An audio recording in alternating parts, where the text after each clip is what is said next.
ہم نے بصد خلوص پکارا ہے آپ کو، ہم نے بصد خلوص پکارا ہے آپ کو، اب دیکھنا ہے کتنی کشش ہے خلوص میں۔ آپ تشریف رکھیں۔ میں جن شخصیت کی طرف اشارہ کر رہا تھا وہ دارالعلوم وقف دیوبند جیسی عظیم جگہ سے اور عظیم ادارے سے تشریف لائے ہوئے ہیں حضرت مولانا فرید الدین صاحب دامت برکاتہم العالیہ۔ میں حضرت سے اس شعر کے ساتھ ان کے دامن میں یہ شعر رکھنا چاہتا ہوں کہ گوہر اشک تیرے دامن پہ نچھاور کر دوں، گوہر اشک تیرے دامن پہ نچھاور کر دوں، میرے دامن میں نہیں کچھ بھی عقیدت کے سوا، اور اسلاف کے کردار کا تابندہ ستارہ، اسلاف کے کردار کا تابندہ ستارہ ظلمت کو ہزیمت سے ہی دوچار کیا ہے، وہ خطیب الاسلام شہ ابرار کا وارث، ایمان کے لیے سب کے وہ ایک نور و جلا ہے، پھیلائے گا ہر سمت وہ پیغام صداقت، خالق نے زبان میں بڑی تاثیر دیا ہے۔ حضرت مولانا فرید الدین صاحب قاسمی دامت برکاتہم العالیہ، استاذ دارالعلوم وقف دیوبند۔ الحمد لله نحمده ونستعينه ونستغفره ونؤمن به ونتوكل عليه ونعوذ بالله من شرور أنفسنا ومن سيئات أعمالنا، من يهده الله فلا مضل له ومن يضلله فلا هادي له، ونشهد أن لا إله إلا الله وحده لا شريك له ولا ضد له ولا ند له ولا شريك له ولا مثيل له، ونشهد أن سيدنا وسندنا ومولانا محمدا عبده ورسوله الذي أرسله الله بالحق بشيرا ونذيرا وداعيا إلى الله بإذنه وسراجا منيرا، وصلى الله تعالى عليه وسلم تسليما كثيرا كثيرا، أما بعد، فأعوذ بالله من الشيطان الرجيم، بسم الله الرحمن الرحيم،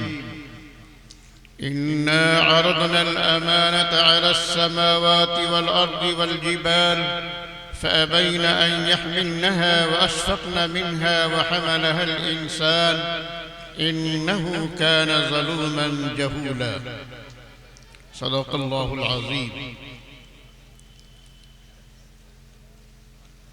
وقال رسول الله صلى الله عليه وسلم: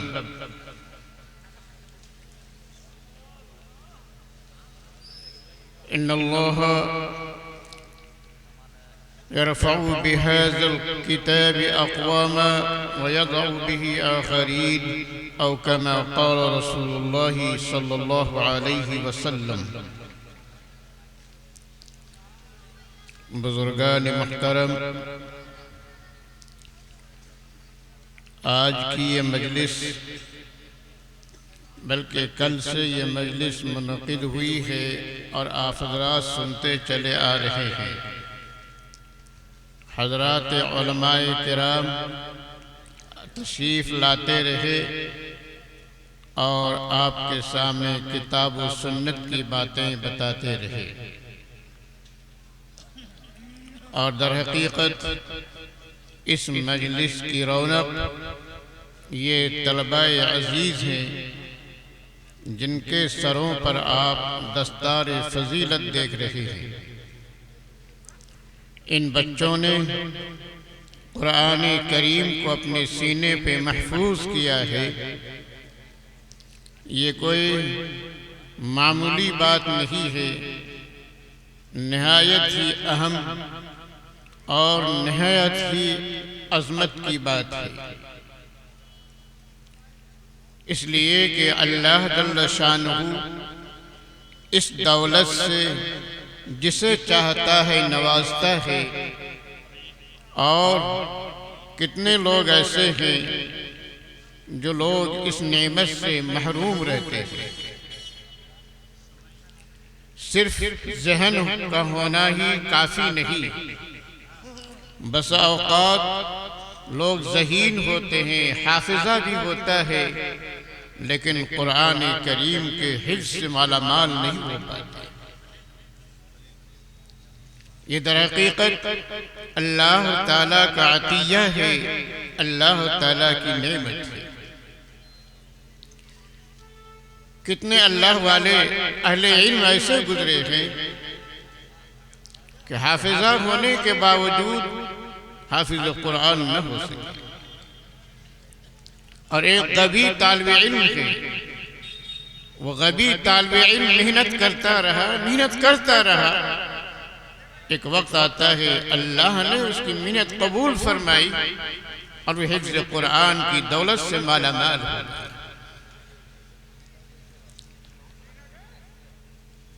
اسی آیت کریمہ، اسی مناسبت سے آیت کریمہ میں تلاوت کی ہے کہ اِنَّا عَرَضْنَا الْأَمَانَةَ عَلَى السَّمَاوَاتِ وَالْأَرْضِ وَالْجِبَالِ فَأَبَيْنَ أَن يَحْمِلْنَهَا وَأَشْفَقْنَ مِنْهَا وَحَمَلَهَا الْإِنسَانُ۔ رب ذوالجلال نے اس قرآن کریم کے متعلق ارشاد فرمایا، یہ قرآن کریم ایک امانت ہے، تو اللہ رب العزت نے امانت کا لفظ استعمال فرمایا اور فرمایا کہ ہم نے اس امانت کو زمین پر پیش کیا، آسمان پر پیش کیا، پہاڑ پر پیش کیا، لیکن ہر ایک نے اس امانت کو قبول کرنے سے انکار کیا۔ اس بار امانت کو زمین نہ اٹھا سکی، اس امانت کو پہاڑ نہ اٹھا سکا، اس امانت کو آسمان نہ اٹھا سکا۔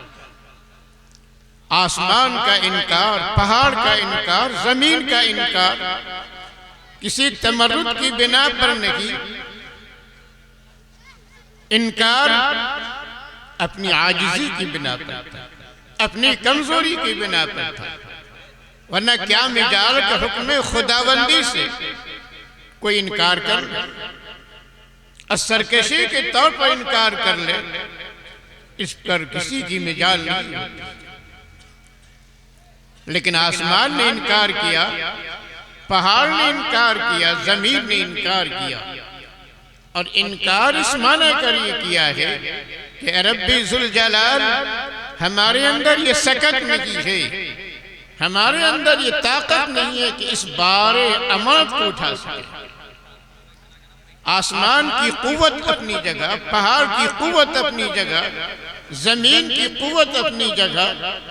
آپ زمین کے تحمل کو دیکھ رہے ہیں کہ زمین نے پہاڑ اٹھا رکھا ہے، زمین کے سینے پر نہ جانے کتنے مکانات تیار کیے گئے ہیں، اس زمین کے سینے پر کتنے حل چلائے جاتے ہیں، لیکن زمین نے کبھی بارگاہ الہی میں اس بات کی شکایت نہیں کی کہ رب ذوالجلال میں پہاڑ اٹھا نہیں سکتی، رب ذوالجلال میرے سینے پر پھاولے چلائے جا رہے ہیں، میں اس کی برداشت نہیں کر سکتی، اس کی شکایت نہیں کی۔ لیکن رب ذوالجلال نے جب امانت پیش کی تو رب ذوالجلال کے سامنے اس پہاڑ نے اپنی عاجزی کی شکایت کی، اپنی کمزوری کی شکایت کی، اپنی کمزوری کو پیش کیا کہ رب ذوالجلال میں اس بار امانت کو اٹھانے سے قاصر نہیں اٹھا سکتا۔ پہاڑ کی طاقت بہت بڑی طاقت ہے، ایک اتنی بڑی طاقت ہے کہ اس حدیث سے اس طاقت کا مظاہرہ ہوتا ہے جب رب ذوالجلال نے اس زمین کو پیدا کیا۔ حدیث میں آتا ہے اللہ کے رسول صلی اللہ علیہ وسلم نے ارشاد فرمایا لما خلق اللہ الارض فجعلت تمید فخلق فيها الجبال فاستقرت۔ نبی کریم صلی اللہ علیہ وسلم نے ارشاد فرمایا کہ رب ذوالجلال نے جب اس زمین کو پیدا کیا تو زمین ڈولنے لگی، ہلنے لگی، فجعلت تمید۔ آپ نے دیکھا ہوگا کہ جس طریقے سے پانی پر جب کشتی ہوتی ہے تو کشتی برقرار نہیں رہتی، کشتی ہلنے ڈولنے لگتی ہے، تو اسی طرح یہ زمین بھی چونکہ پانی پر ہے تو زمین بھی کشتی کی طرح ہل رہی تھی، ڈول رہی تھی، زمین قرار نہیں پا رہی تھی۔ رب ذوالجلال نے اس زمین کو مستقر کرنے کے لیے، زمین کو ٹھہرانے کے لیے اللہ نے اس پر پہاڑ پیدا کیا۔ جب اللہ نے پہاڑ پیدا کیا تو پہاڑی زمین رک گئی، زمین کو قرار آ گیا۔ جب زمین کو قرار آ گیا تو فرشتوں کو پہاڑ کی قوت پر حیرت ہوئی، فرشتوں کو پہاڑ کی قوت پر حیرت ہوئی تو فرشتوں نے حق تعالیٰ سے درخواست کی یا رب هل من خلقك شيء اشد من الجبال قال نعم يا الحديد. فرشتوں نے رب ذوالجلال سے پوچھا اے رب جلیل یہ بتائیے کہ تیری مخلوق میں اور کوئی ایسی مخلوق ہے جو پہاڑ سے زیادہ طاقتور ہے؟ اللہ جل شانہ نے جواب میں فرمایا کہ ہاں وہ لوہا ہے. پہاڑ سے زیادہ پتھر سے زیادہ طاقتور لوہا ہے. چنانچہ ہم دیکھ رہے ہیں ایک چھوٹی سی ہتھوڑی ہوتی ہے، اس ہتھوڑی کو جب اس پتھر پر بجایا جاتا ہے تو اس سے پتھر ریزہ ریزہ ہو جاتا ہے، پتھر ٹکڑا ٹکڑا ہو جاتا ہے. تو اللہ جل شانہ نے لوہا کو طاقت زیادہ دی ہے پتھر کے مقابلے. تو فرشتوں نے پھر پوچھا یا اللہ یا ربی هل من خلقك شيء اشد من الحديد قال نعم یا النار. فرشتوں نے پھر پوچھا اے رب کریم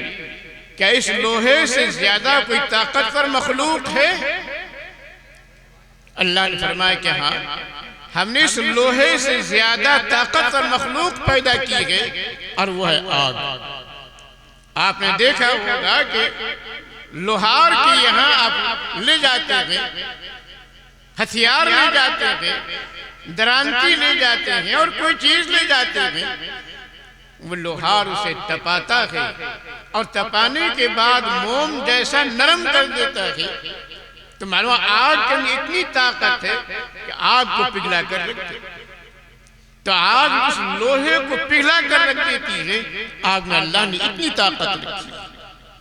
بلکہ ایک موقع پر میرا وشاکھاپٹنم جانا ہوا تو وہاں جو میرے میزبان تھے وہ اسٹیل پلانٹ کے چیئرمین تھے. انہوں نے کہا کہ آپ پلانٹ دیکھنے کی تمنا رکھتے ہیں؟ میں نے کہا کہ ضرور رکھتا ہوں. وہ مجھے لے گئے اور انہوں نے کہا کہ آپ کیا دیکھنا چاہتے ہیں؟ میں نے کہا کہ وہ دکھائیے جہاں لوہا پگھلایا جاتا ہے اور سامان کے لیے اس کو ڈھالا جاتا ہے. جو یہ حدیث میرے ذہن میں تھی تو وہ دیکھنا مقصود تھا کہ لوہا کس طریقے سے پگھلتا ہے اور بہتا چلا جاتا ہے. چنانچہ دکھایا گیا کہ لوہا اس طرح پگھلا جیسے پانی بہ رہا ہو. جب اس کو ڈالا گیا تو پانی کی طرح وہ پگھلا ہوا لوہا بہتا چلا جا رہا ہے. تو رب کریم نے رب ذوالجلال نے آگ میں اتنی طاقت رکھی ہے کہ لوہے کو پگھلا کر پانی کی طرف بہا دیتی ہے. تو یہ لوہا پگھل کر بہنے لگتا ہے. جو اللہ نے یہ بات بتائی اور فرشتے نے آگ کی طاقت دیکھی تو ان کو اور حیرت ہوئی اور حیرت ہو کر پھر یہ پوچھا یا رب ذوالجلال هل من خلقك شيء اشد من النار. اے اللہ کہ تیری مخلوق میں سے آگ سے بھی زیادہ کوئی طاقتور مخلوق ہے؟ اللہ جل شانہ نے جواب میں ارشاد فرمایا کہ ہاں وہ پانی. آگ کا شعلہ بھڑک رہا ہے، آگ کا شعلہ آسمان کو چھو رہا ہے، لیکن انسان نے جب اس پر پانی کی بالٹی اس پر بہا دی تو وہ پانی جو شعلہ اوپر اٹھ رہا تھا اس اٹھتے ہوئے شعلے کو پانی نے زمین تک پہنچا دیا. تو اللہ رب العزت نے پانی میں طاقت رکھی ہے کہ آسمان چھونے والے شعلے کو زمین تک پہنچا دے. تو معلوم ہے کہ پانی کی طاقت زیادہ ہو گئی. اسی طریقے سے پھر فرشتے نے پوچھا یا رب کائنات کیا اس پانی سے بھی زیادہ کوئی طاقتور مخلوق ہے؟ اللہ تعالیٰ نے فرمایا کہ ہاں وہ ہوا. پانی سے لبریز بادل ہے، پانی سے بھرا ہوا بادل ہے. جب ہوا چلنے لگتی ہے تو اس بلا بادل کو کہیں سے کہیں پہنچا دیتی ہے. تو معلوم یہ ہوا کہ ہوا میں طاقت زیادہ ہے. پھر اس ہوا سے طاقت زیادہ کس کے اندر ہے؟ اللہ رب العزت نے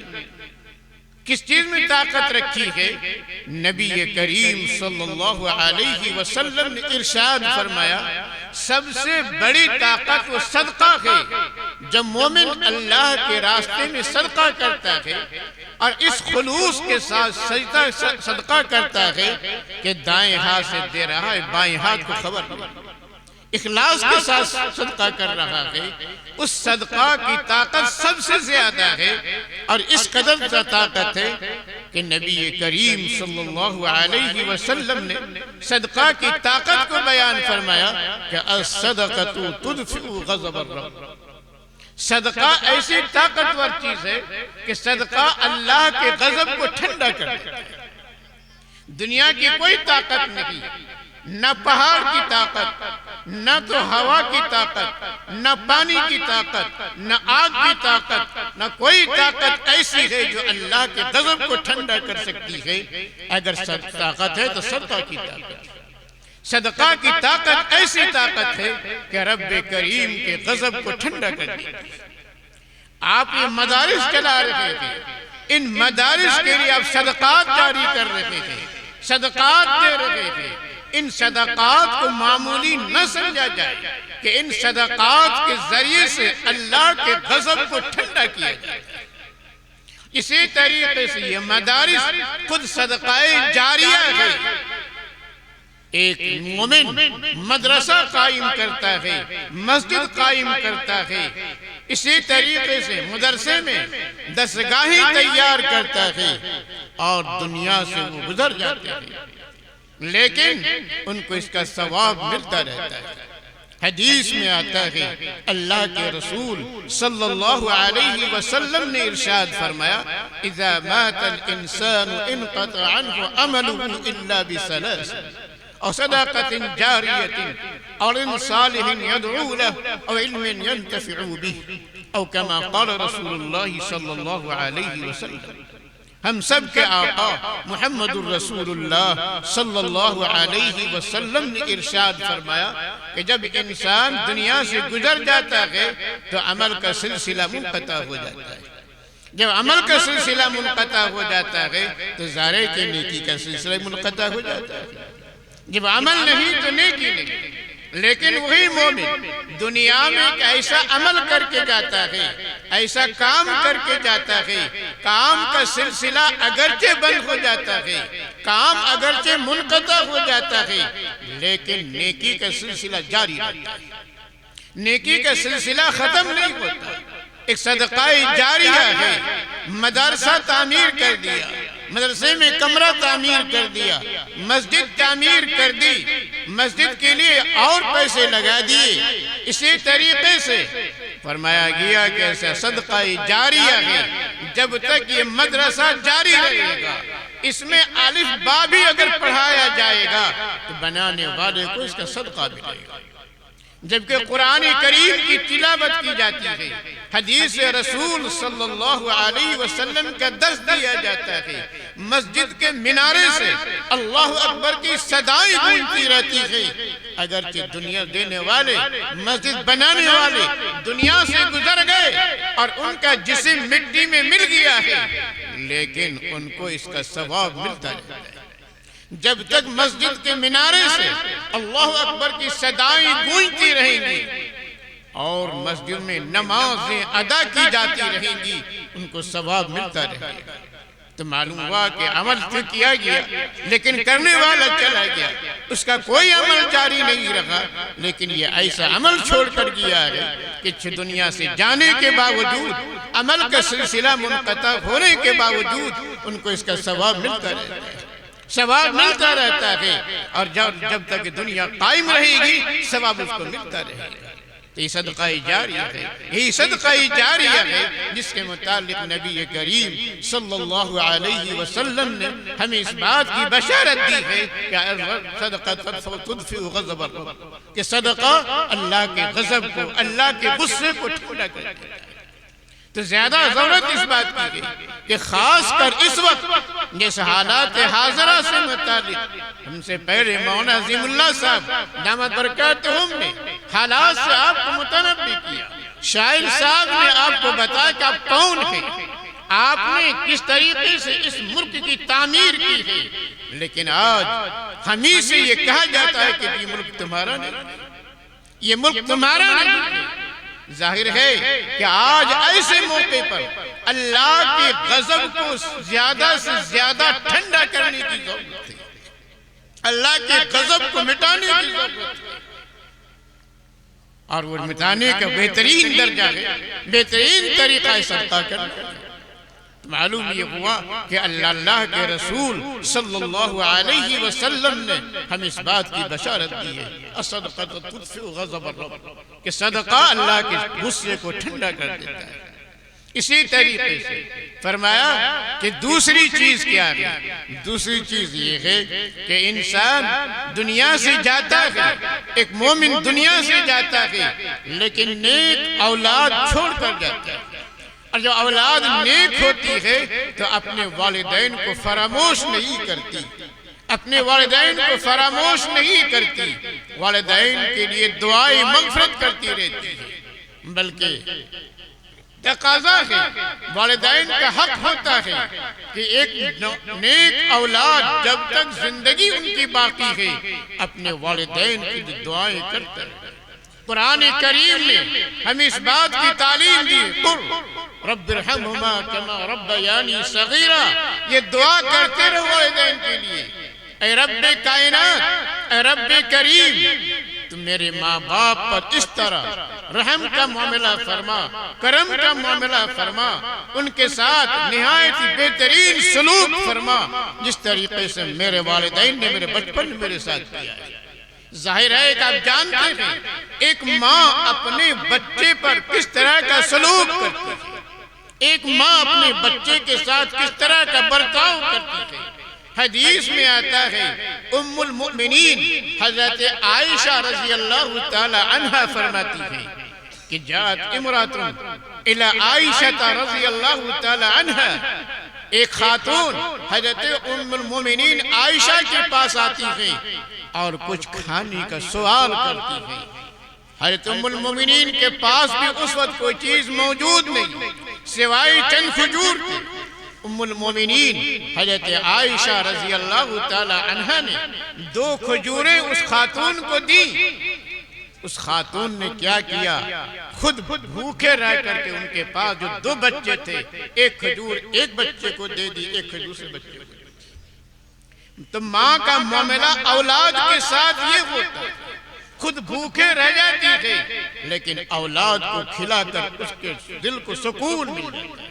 اولاد کو کھلا کر ان کی آنکھوں کو ٹھنڈک پہنچاتی ہے۔ تو ماں کا برتاؤ تو یہ ہوتا ہے،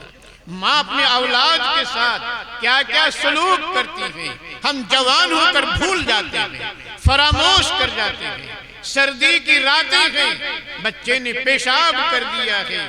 ماں اٹھتی ہے، دوسرا کپڑا اس جگہ رکھتی ہے اور بچے کو سوکھے جگہ پر سلا دیتی ہے۔ جب کپڑا بھی نہیں رہتا وہی ماں کیا کرتی ہے؟ اس گیلی جگہ پر خود آ جاتی ہے اور اپنے سوکھی جگہ پر اپنے اولاد کو رکھ دیتی ہے۔ تو ماں کی شفقت کا یہ عالم ہے، باپ کی شفقت کا یہ عالم ہے، بڑی محنت مزدوری کے ساتھ کما کر لاتا ہے تاکہ میرے اولاد کو سکون پہنچ سکے، میری اولاد کو سکون کی روٹی مل سکے، تعلیم کے لیے محنتیں کر رہے ہیں۔ تو والدین نہ جانے کیسی کیسی محنتیں اٹھاتے ہیں، کیسی کیسی مشقتیں برداشت کرتے ہیں اپنی اولاد کی خاطر۔ تو ظاہر ہے کہ جب نیک اولاد چھوڑ کر جائیں گے تو نیک اولاد اپنے والدین کے لیے دعائیں کرتی رہیں گی۔ چنانچہ حدیث میں آتا ہے اللہ کے رسول صلی اللہ علیہ وسلم نے ارشاد فرمایا، ایک موقع پر ایک مومن سے کہا گیا کہ دیکھو یہ تمہاری نیکیاں ہیں۔ انہوں نے کہا اے رب ذوالجلال، یہ نیکی کہاں سے آئی ہے؟ میں نے یہ نیکی نہیں کی تھی، یہ نیکی آخر آئی کہاں سے؟ اللہ جل شانہ کا فرمان ہوگا تم نے دنیا کے اندر نیک اولاد چھوڑی تھی، تم نے فرما بردار اولاد چھوڑی تھی، اسی اولاد نے تمہارے لیے دعائیں کی ہیں، وہی دعاؤں کی نیکی کا یہ پہاڑ تمہارے سامنے موجود ہے۔ تو معلوم یہ ہوا کہ جب اولاد نیک ہوگی تو نیک اولاد اپنے والدین کے لیے دعائیں کرتی رہی گی۔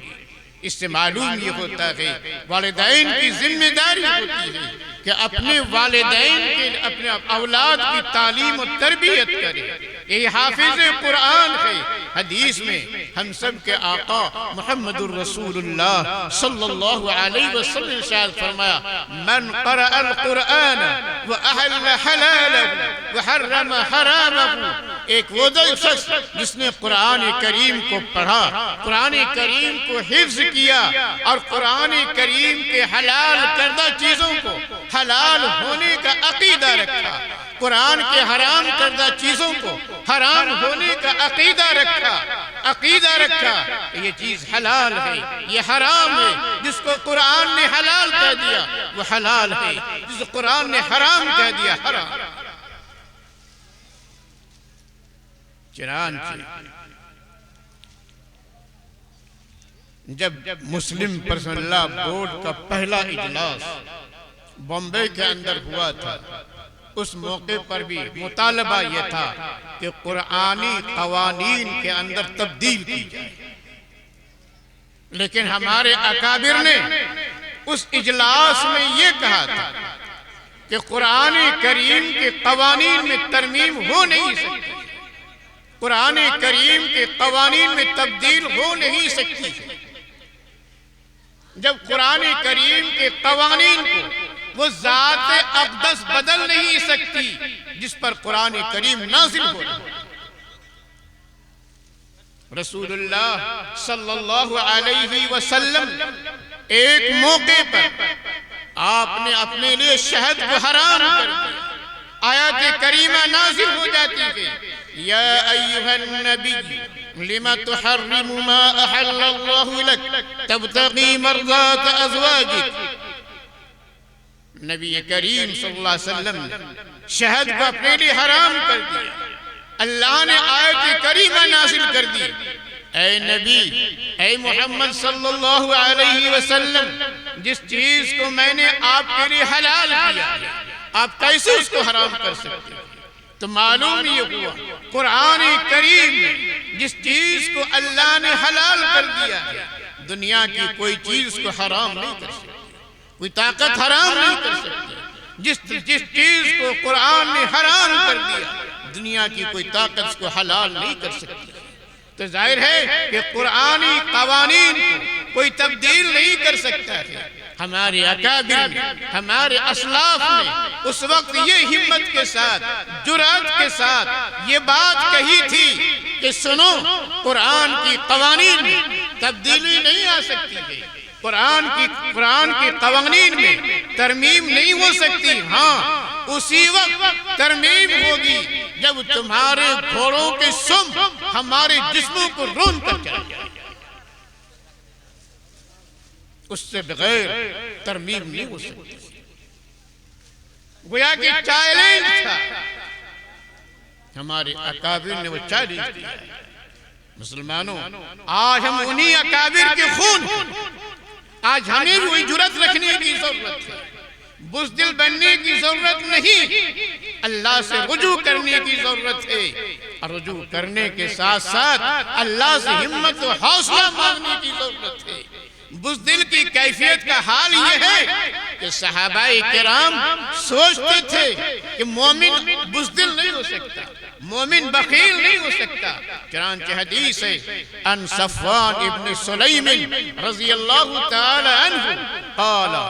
قیل یا رسول اللہ ایکون المؤمن جبانا قال نعم ثم قیل یا رسول اللہ ایکون المؤمن بخیلا قال لا ثم قیل یا رسول اللہ ایکون المؤمن کذابا قال لا۔ حدیث میں آتا ہے حضرت صفوان ابن سلیم رضی اللہ تعالی عنہ جو مشہور صحابی ہیں، انہوں نے کہا کہ ہم لوگ آپ صلی اللہ علیہ وسلم کی خدمت میں حاضر تھے، صحابہ کرام موجود تھے، تو صحابہ کرام نے سوال کیا کہ اللہ کے رسول آپ یہ فرمائیں کیا کوئی مومن بزدل ہو سکتا ہے؟ گویا صحابہ کرام اس بات کا تصور نہیں کر سکتے تھے کہ ایک مومن کے دل کے اندر خزانہ ایمان ہو اور وہ بزدل ہو جائے، وہ صحابہ کرام اس کا تصور نہیں کر سکتے تھے۔ اسی لیے رسول اللہ صلی اللہ علیہ وسلم سے پوچھا ایکون المؤمن جبانا کہ اللہ کے رسول کیا مومن بزدل ہو سکتا ہے؟ ان کی بہادری کا حال تو یہ ہے، ان کی شجاعت کا حال تو یہ ہے۔ آپ نے دیکھا تاریخ موجود ہے، 313 ہے، ہزاروں پر بھاگ۔ تاریخ اٹھا کر دیکھیے، کوئی ایسی جنگ نہیں ملے گی جس میں صحابہ کرام کی تعداد زیادہ، ہمیشہ ان کی تعداد کم رہی ہے۔ غزوہ خندق کی تعداد اٹھا کر دیکھیے، غزوہ قادسیہ، جنگ قادسیہ کی تاریخ اٹھا کر دیکھیے، جنگ قادسیہ کا حال ہے۔ عمر فاروق رضی اللہ تعالی عنہ بیتاب ہے، سوتے نہیں ہے، وہاں کی خبر کے لیے بیتاب ہے، بے چین ہے۔ سعد بن ابی وقاص رضی اللہ تعالی عنہ وہاں پر سیادت اور قیادت فرما رہے ہیں۔ 30,000 لشکر اسلام ہے اور 1,20,000 دشمنان اسلام کا لشکر ہے، لیکن اس کے باوجود اس لشکر اسلام نے جو اپنی شجاعت دکھائی ہے، بہادری دکھائی ہے، کہ چند ہی دنوں میں ان کو میدان سے منہ دکھانا پر مشکل ہو گیا، شکست کھا کر بھاگ جاتے ہیں۔ یہ حال ہے لشکر اسلام کا۔ آج ہمارے اندر سب سے بڑی کمی اتحاد کی، ہم اتحاد ہم نے کھو دیا ہے، ہمارے اندر اختلاف رچ بس گیا ہے، ہماری گھٹی میں اختلاف آ گیا ہے۔ اگر ہم آج بھی انہی اسلاف کے طریقے کار پہ اختیار کرتے تھے، اسی لئے کہا گیا ہے کہ منزل پہ تک رسائی تو منزل تک ہو جائے گی ہمدم، رسائی منزل مقصود تک ہو جائے گی ہمدم، امیر کارواں اگر نقش پائی مصطفیٰ۔ تو بزرگان محترم، میں عرض یہ کر رہا تھا کہ اولاد اگر نیک ہے تو نیک اولاد اپنے والدین کو دعاؤں میں فراموش نہیں کرتے۔ اس میں نے آپ کے سامنے رکھا کہ اللہ جل شانہ بتائے گا، یہ نیکی ہے جو تمہاری اولاد نے تمہارے لیے نیکیاں کی ہیں، مغفرت کی دعائیں کی ہیں۔ تو یہ اولاد اسی طریقے سے تیسری چیز فرمایا، یہ علم ينتفع، ایسا علم سے نفع اٹھا جا سکتا۔ یہ حضرت ہمارے حافظ صاحب ہیں، مولانا ہیں، انہوں نے یہ پودا کی شجرکاری کی ہے، ان کے ساتھ رفقا نے مل کر اس کی شجرکاری کی ہے، اس کو بچانے کے لیے، اس کی ترقی کے لیے، اس کی بقا کے لیے نہ جانے کیسی کیسی کوششیں کی ہیں۔ آج کی اس محفل میں آپ نے دیکھا کہ 34 طلباء عزیز ہیں، سروں پر دستار فضیلت عطا کی گئی، اور نصف صدی سے زائد یہ مدرسہ نصف صدی سے زائد سے خدمت انجام دے رہا ہے۔ نہ جانے کتنے طلبہ فارغ ہو گئے ہوں گے، اسی طریقے سے فارغ ہوتے رہیں گے۔ اور یہی نہیں، یہاں کے فاضل طلبہ نے، فارغ طلبہ نے نہ جانے کتنی جگہ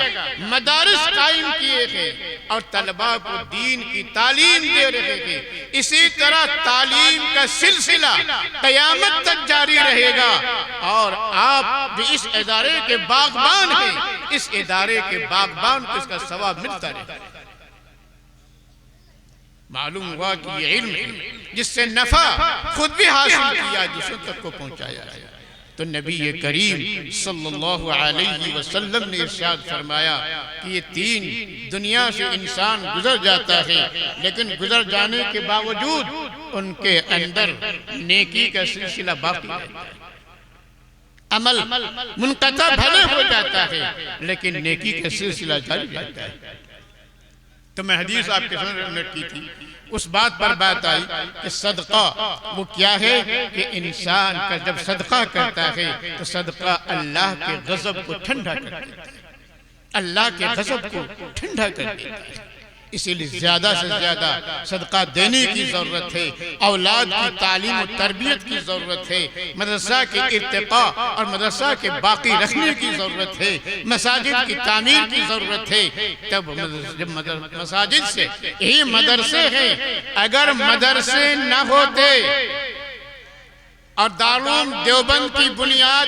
نہ رکھی جاتی تو آج ہندوستان کے مسجد کے مناروں سے اللہ اکبر کی صدائیں گونجتی سنائی نہ دیتی۔ جو دشمنان اسلام نے سازش رچی تھی، دشمنان اسلام نے جو یہاں پر قانون نافذ کیے تھے، اگر ہمارے اکابر قربانی نہ دیے ہوتے تو آج نہ ہمارے سروں پر ٹوپی نظر آتی، نہ چہروں پر داڑھی نظر آتی۔ یہ در حقیقت انہیں اکابر کی قربانیوں کا ثمرہ ہے کہ جس کی وجہ سے آج یہ آپ چمکتا ہوا ماحول دیکھ رہے ہیں، یہ پر رونق ماحول دیکھ رہے ہیں، پر نور ماحول دیکھ رہے ہیں۔ تو یہ ہے کہ نبی کریم صلی اللہ علیہ وسلم نے ہمیں یہ بتایا، یہ قرآن کریم، اس قرآن کریم کو مٹانے کے لیے، ایک ایک آیت کو مٹانے کے لیے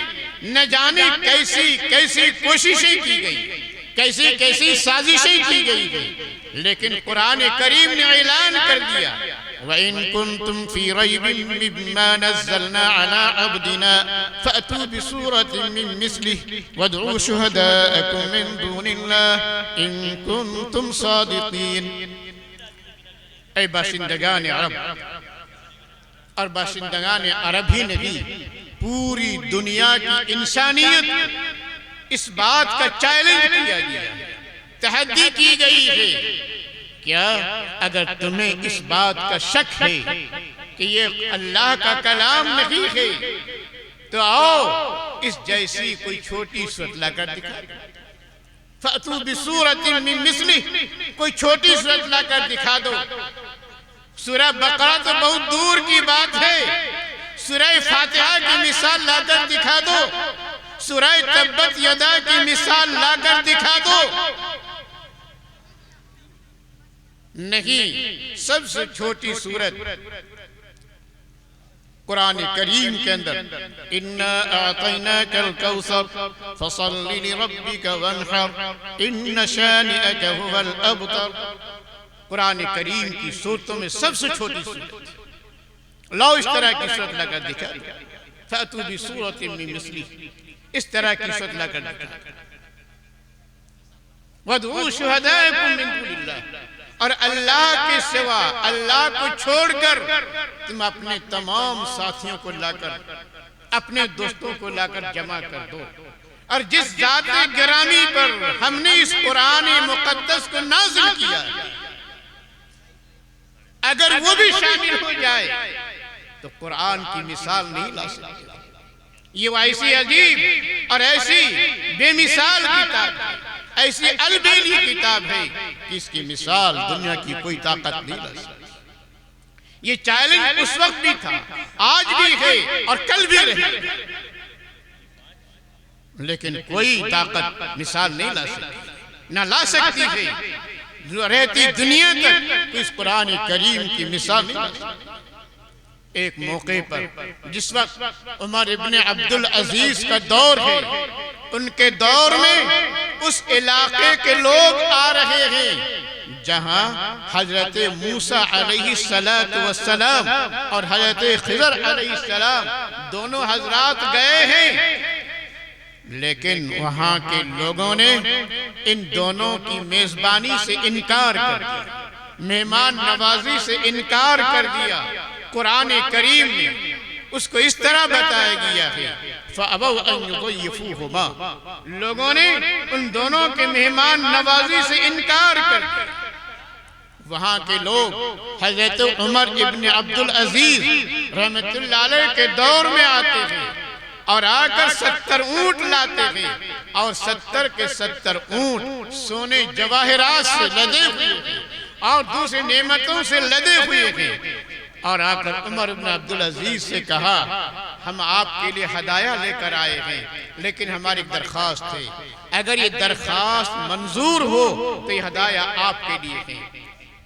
پہلے درخواست منظور کرنی پڑے گی، ہماری درخواست پوری کرنی پڑے گی، ہماری تمنا پوری کرنی پڑے گی، بس ایک ہی تمنا ہے، ایک ہی درخواست ہے، ہماری اس تمنا پوری کر دیجئے، وہ درخواست پوری کر دیجئے۔ یہ 70 اونٹ سمیت سارے ہدایہ آپ کے سامنے ہیں۔ حدیث کے اندر مختلف چیزیں ہیں، جواہرات ہیں، سونے ہیں،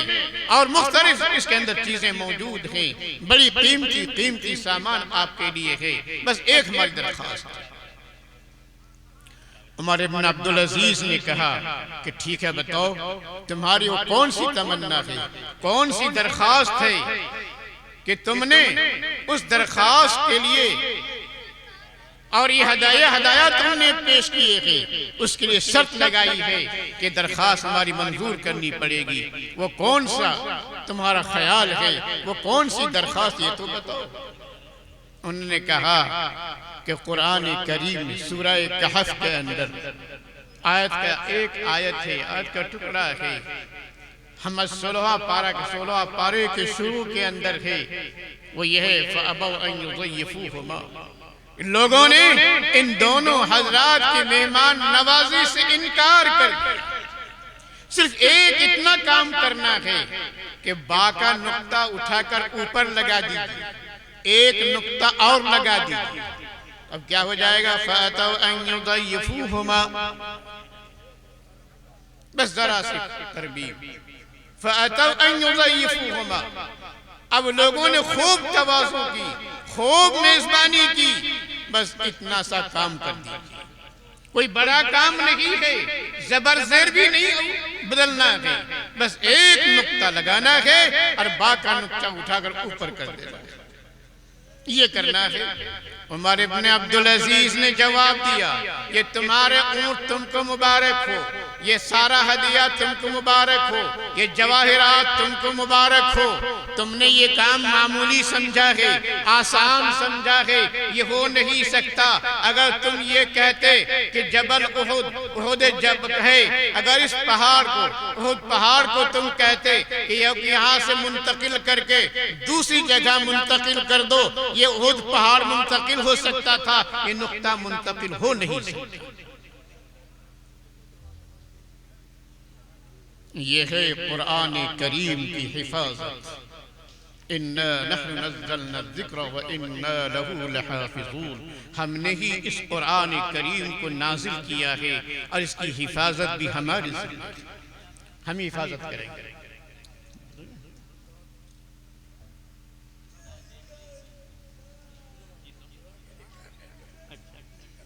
تو یہ ہے اس طرح قرآن کریم کی حفاظت ہوئی ہے اور انشاءاللہ ہوتی رہے گی۔ تو محترم حضرات میں نے یہی باتیں قرآن کریم سے متعلق آپ کے سامنے رکھی ہے، یہ قرآن کریم کی تعلیم ہی انشاءاللہ تعالی ہمیں عزت بخشے گی۔ ایک حدیث ہم نے پڑھی، اس کا ترجمہ صرف یہ ہے، حضرت عمر رضی اللہ تعالی عنہ سے روایت ہے ان اللہ یرفع بہذا الکتاب اقواما وضع به آخرین، کہ اللہ جل شانہ اس کتاب مقدس کی وجہ سے ایک قوم کو عزت عطا فرماتا ہے، سربلندی عطا فرماتا ہے، اور اسی کتاب کی وجہ سے دوسرے کو ذلیل و خوار کرتا ہے۔ یعنی جو اس کتاب پر ایمان رکھتا ہے، اس کتاب پر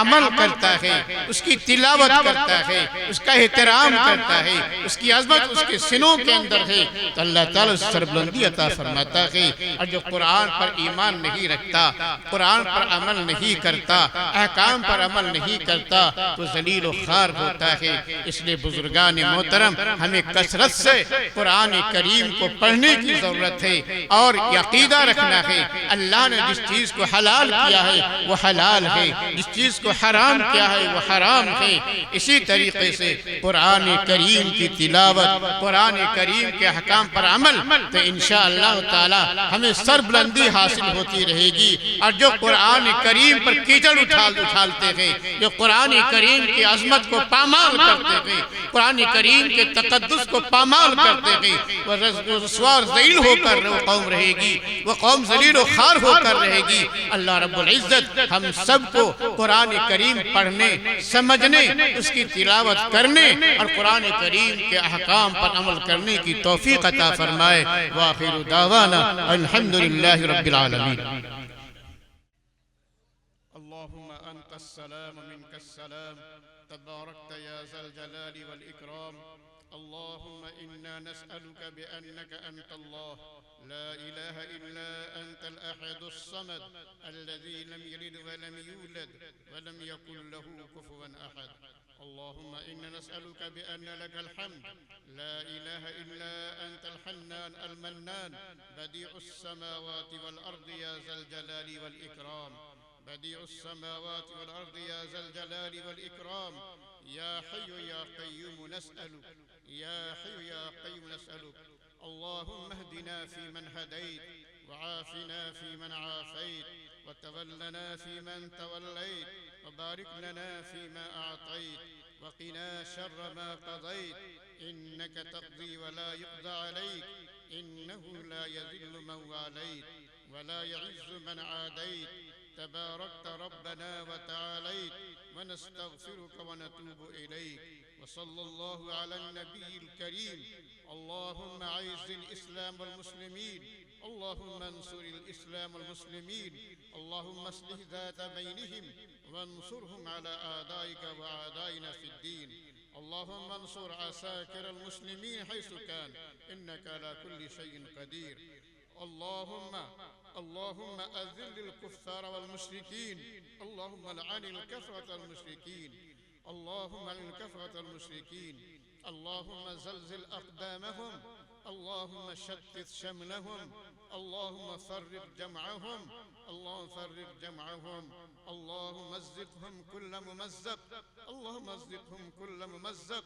ربنا لا تجعلنا فتنة للقوم الظالمين ونجنا برحمتك من القوم الكافرين اکرم الاکرمین ہماری خطاؤں کو معاف فرما اے اللہ ہماری غلطیوں کو معاف فرما اے رب کریم کل سے آج تک جو باتیں کی گئی ہیں اے اللہ ان تمام باتوں پر ہم سب کو عمل کی توفیق عطا فرما اللہ ان تمام باتوں پر ہم سب کو عمل کی توفیق عطا فرما اے رب کریم جو اب تک کوتاہیاں ہوئی ہیں اے اپنے فضل و کرم سے درگزر فرما اے درگزر فرما اے رب کریم اب ہمیں ان کوتاہیوں سے ہمیں نجات عطا فرما ان کوتاہیوں سے ہمیں نجات عطا فرما اے رب کریم ان مدرسے کے فیض کو جاری و ساری فرما اے رب کریم ان ترقی عطا فرما اے رب کریم ہر طرح کا خیر کا فیصلہ فرما اے رب کریم مدرسہ کے لیے جو بھی موانع ہیں ان تمام موانع کو دور فرما دے اے موانع کو دور فرما دے اے رب کریم اپنے خزانہ غائب سے تکفر کے اسباب پیدا فرما دے اے اللہ خزانہ غائب سے اسباب پیدا فرما دے اے اللہ خزانہ غائب سے اسباب فرما دے اے رب کریم تمام مدارس کی حفاظت فرما مساجد کی حفاظت فرما مقابر خانقاہوں کی حفاظت فرما مراکز کی حفاظت فرما اے رب کریم امت مسلمہ کے لیے خیر کا فیصلہ فرما اے رب کریم ملک کے اندر امن و امان قائم فرما اے اللہ ملک کے اندر امن و امان قائم فرما اے اللہ شر فتن سے ہم سب کی حفاظت فرما اے اللہ شر فتن سے ہم سب کی حفاظت فرما اے رب کریم ہمارے دین پر چلنا آسان فرما دے اے اللہ ہمارے نسلوں کو دین پر چلنا آسان فرما دے اے رب کریم جن بچوں نے قرآن کریم حفظ کیا ہے اللہ ان کے سینوں میں قرآن کو معمور و محفوظ فرما اے رب کریم جس طرح آج محفوظ کیا ہے رہتی زندگی تک ان کے سینوں میں اپنے قرآن کریم کو محفوظ فرما اے اللہ ان بچوں کو قرآن کریم کا شغف عطا فرما اے رب کریم بچوں کو قرآن کریم کا شغف عطا فرما اے رب کریم جس طرح آج انہوں نے قرآن کریم کے الفاظ کو سینے محفوظ کیا ہے اے اللہ معانی بھی عطا فرما دے اے اللہ معانی کا علم عطا فرما دے آج الفاظ کا علم عطا فرمایا کل معانی کا علم عطا فرما دے اے رب کریم تو علی کل شیء قدیر ہے اے اللہ اپنی قدرت کاملہ سے سب کو عالم و عمل بنا دے اے رب کریم مجمع کے اندر جو حاضر ہیں اے رب کریم ان کے نیک مقاصد کی تکمیل فرما ان کے نیک مقاصد کی تکمیل فرما جائز مقاصد کی تکمیل فرما جو بھی یہاں اللہ العالمین مجمع کے اندر جو موجود ہیں جو چلے گئے ہیں العالمین وہ کسی طرح کی پریشانی مبتلا ہیں ان کی پریشانی کو دور فرما اللہ ان کی پریشانی کو دور فرما اے رب کریم آسانی کا معاملہ فرما اے اللہ آسانی کا معاملہ فرما اے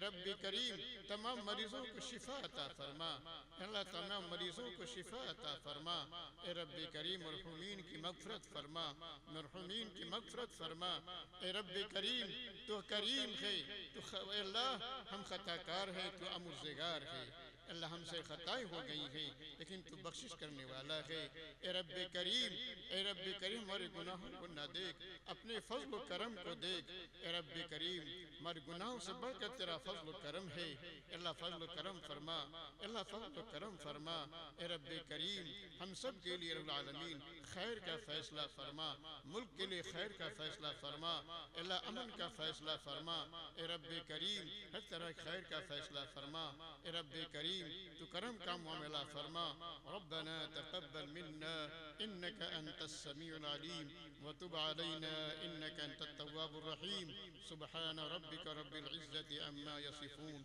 وسلام على المرسلين والحمد لله رب العالمين.